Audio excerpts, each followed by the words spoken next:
Nicole Kidman, the porcelain goddess of Hollywood. She seemed to have it all: Oscar nominations, timeless beauty, and a decade-long marriage to the biggest movie star on the planet. But behind the dazzling lights of the premieres, a shocking power imbalance was taking root.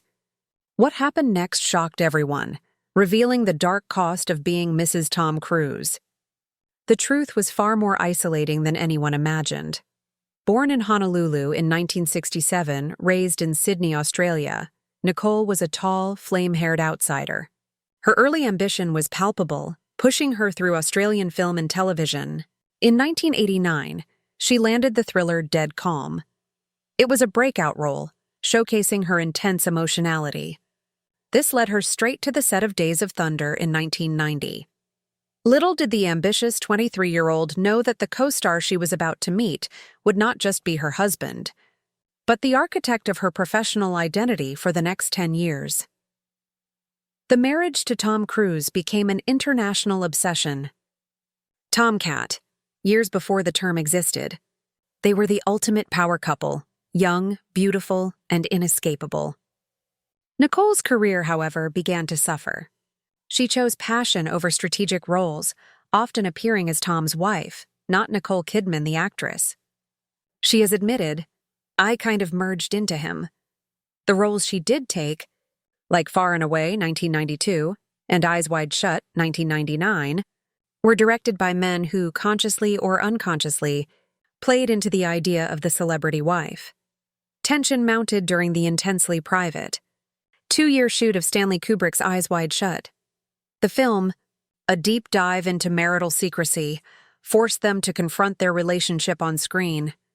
The isolation of the secretive production, combined with the extreme emotional demands, created deep fissures. Then came the whispers about Tom's involvement with Scientology and its increasing influence. The public saw a solid front, but behind the gates, the marriage was already silently crumbling under the weight of external pressures and internal control. In February 2001, the shocking announcement came. Tom Cruise filed for divorce. The truth was immediately complex. Nicole was blindsided.